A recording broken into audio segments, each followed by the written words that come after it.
Greetings, folks. Eeler here with a Tier 7 ranked sprint battle brought to us by an EU colleague whose in-game name, and I love this name, is DoubleSergeantCheeseGrill, who is sailing in the premium Royal Navy battleship HMS Hood, although in real life it was defined as a battlecruiser, but for purposes of the game it's a battleship. And this is a domination match on Big Race, with each team bringing one battleship, one destroyer, and 4 cruisers to the match. Now each team has 2 radar cruisers, and the opposing team has the Hydro DD and the Z39. So Sergeant's build is a classic tank survivability build that's good for pretty much any battleship of any nation, and it's definitely going to serve him well here. Sergeant shared this match with actually on Facebook, or at least the results of the match, and I picked it up and said, yeah, this is definitely replay worthy. So certainly hope you enjoy the replay and the performance of Sergeant here. So the Allied team has moved largely in unison toward the Alpha Cap. The Allied Leningrad has grabbed Bravo for the Allied team very early. It's unclear whether he was radared at any point, but he definitely got himself into a position where even if he were radared, basically the opposing team would not be able to put fire on him. And looks like Sergeant's first target here is going to be the opposing Flint. So the Flint is basically the Atlanta with smoke, but no radar. And Sergeant had HE loaded here. I don't know if he was trying to anticipate the destroyer first and fire on the destroyer, which is often a very good practice, is to get the destroyers out of the way as quickly as possible. But he did have HE loaded, got a couple of shells on the Flint before the Flint went undetected. So I'm really going to like where Sergeant sets up position here, because the Allied team is going to focus on supporting Alpha and Bravo, and Sergeant is in a position that he can put fire into both caps. And here we see the Flint again. In fact, the Allied Leningrad's taking a pretty bold move here to stay detected directly in front of the Flint, but it looks like the Flint is either, at least for the moment, was unaware of the Leningrad's position, but the Flint is going to take a torpedo directly on the bow, and that erases most of his remaining health. Although, unfortunately, the Allied team has now just given up first blood, losing their Indianapolis to the opposing team. So the Allied team, even though that they have a ship or they have a cap advantage, are already down one ship, and that makes and given that these games are already short-sighted with 6-on-6, losing a ship is a big deal. The opposing Flint here, I don't understand his intentions here. He's clearly directly visible to Sergeant here. Sergeant's just waiting for the reload, and he only needs to get a few overpens or a couple of pens, and he's going to finish off the Flint here. Clearly the Flint was trying to get the Allied Leningrad out of the way. Leningrad fortunately had smoke, so he was able to get into concealment. And Sergeant gets his first kill of the game by taking out the Flint. So Sergeant's going to push up here a little bit further. We do see that the Bravo cap continues to be contested, so I expect at this point, I think it was the Z39 that had moved over away from Alpha, because clearly the Allied team had a very strong presence in Alpha, and it was, in my opinion, a smart move for the opposing Z39 to not try to contest the Alpha cap. The Allied presence here is just too strong. Gets another AP salvo out here, and then lands a nice juicy citadel, erasing most of the remaining health of the opposing Fiji. Fiji's almost down. I don't know if he's got a heal ready to go. It doesn't look like it. He's riding on 1,300 hit points. And Sergeant is going to move up here because he's actually in a much better position here to avoid taking a torpedo run from the opposing destroyer that at this point we assume is in Bravo, and is going to be able to leverage a little more island cover on his port side to prevent attacks from the destroyer.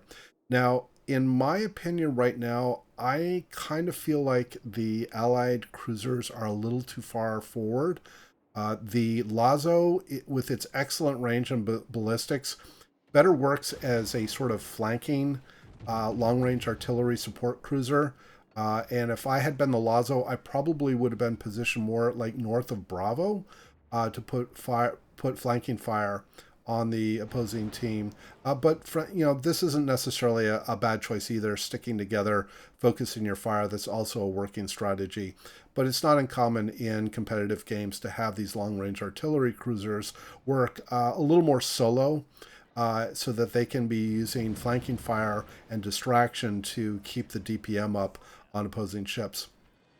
The opposing Indianapolis here is wide out in the open. There's not much he can do. He's taking shots from 3 Allied ships, and the Allied New Orleans does finish off the Indianapolis. So the Allied team has a 1-ship advantage. We're getting Bravo back. We can now see, in fact, the Allied Leningrad has just recaptured Bravo, and the opposing Z-39 did go over to Alpha to get that cap, try to get his team a little more point cushion, which is not necessarily a bad idea, and is now coming back to Bravo. Now we have a broadside shot here on the King George, and you notice here that Sargent is able to put himself in a position here, although he didn't give quite enough lead on the Duke of York, but he is in a position here that he was able to fire from concealment. So he's still able to put fire into Bravo and south of Bravo in quite a few places and help support the team, but is able to avoid at least broadside shots potentially from the Duke of York. He's going to continue to push up here. There's basically his main torpedo threat, again, is going to be the Z-39, whose position we lost track of last seen at Delta 7.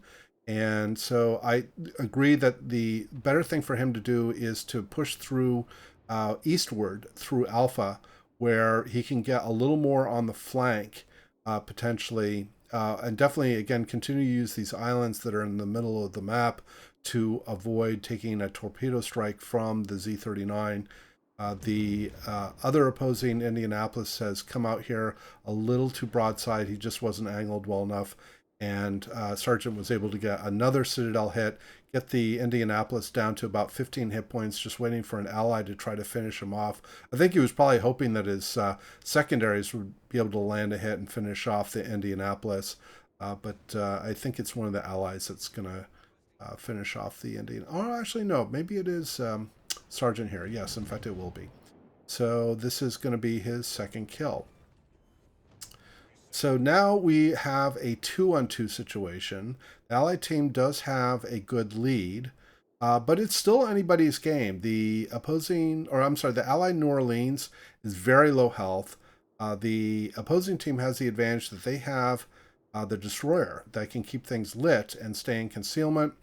And this is exactly why I think Sargent is moving more to the east side of the caps here so that he can try to keep some insulation between himself and the destroyer. There we do lose the Allied New Orleans, so now it's just Sargent against the 2 opposing ships. Now the Duke of York is probably not, it really frankly shouldn't be the bigger threat, because he can stay angled, he can keep the Duke of York lit. It's the Z-39 that he has to be careful of. Now, if I'm in Sargent's position, I'm keeping an eye on whether Bravo starts getting contested, because that will give me an indication of where the destroyer is. And he's going to put some fire here on the Duke of York. It looked like he almost ran aground. Here he's lit. I'm thinking that the smoke here doesn't matter. He's probably within the smoke firing detection range. Yeah, that's 7 kilometers. So he would be detected either way here. And again, I think Sargent's looking to use the islands here in front of him as essentially a torpedo shield from the destroyer. Now, he's making a broadside turn here, but I think this is pretty safe because, one, the Duke of York has been firing a lot of HE during the game, and I think he's only got his back turrets in a position that could fire on Sargent. Now, the Z-39 has advertised his presence by firing on Sargent. I don't know if the opposing team felt like they have to commit to taking a bold move and basically put as much fire on the hood, or whether the Z-39 is simply trying to bait Sergeant here into a particular turn because torpedoes have been sent, and in fact we are going to see torpedoes from the Z-39 here very shortly. There he is. Sergeant has just earned Confederate, and he gets a couple of cap defenses by putting some shells on the Z-39. And again, Sergeant's going to move here to the island to keep the island between himself and the destroyer, and sure enough there is one set of the torpedoes, but we haven't seen the second set yet. Z-39 is a terrific destroyer in the right hands. I really like playing it. It's not ideal for close quarters gunboating with other destroyers because it has a relatively low rate of fire, although the alpha is very good since it's 150 millimeter guns.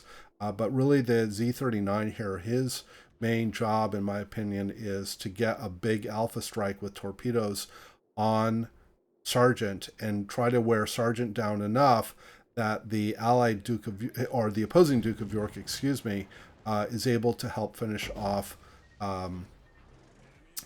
Sergeant here. Now, Sergeant does take a torpedo, and he's going to let, he has to let this flood run, but fortunately the new flooding mechanics, he's not in sort of imminent danger of dying. In fact, the flood's going to expire here in just a few seconds. And you'll also notice that in that last salvo, Sergeant did finish off his 4-ship. He did finish off the Z-39, and so now he is just dealing with the opposing Duke of York, who has considerably less health than Sergeant does. So Sergeant's done a good job here to eliminate really his biggest threat, which was the destroyer, and now he has a significant health advantage. His team has a big point advantage, so really everything is in his advantage here. Even if the Duke of York theoretically rammed Sergeant's team is going to win. So the only way for Sergeant to lose is to basically let himself get shot, indiscriminately without returning fire and being eliminated in the next few minutes. But that's not going to happen here. So you hear the cue of the music. We know that we're winding down here. Just a matter of time before Sergeant sees the Duke of York again. Another HE salvo out here. I think he does land another fire with his strike. Yes, he does. And the Duke of York at this point is just basically going to burn. So we have an exchange of HE fire here. Fortunately, Sergeant doesn't take another fire, but it doesn't really matter since his damage control is ready to go. And let's see if he's going to finish off the Duke of York with this next salvo. There goes the shells, and he gets the kill, earning Kraken Unleashed. So it takes out 5 of the 6 opposing ships in a ranked sprint battle on Big Race. So very well done, Sergeant. Thank you very much for sharing this with us. We certainly hope everybody enjoyed the replay and the commentary. Please leave your comments below, and as always, we hope to see you out there, and we wish you happy sailing.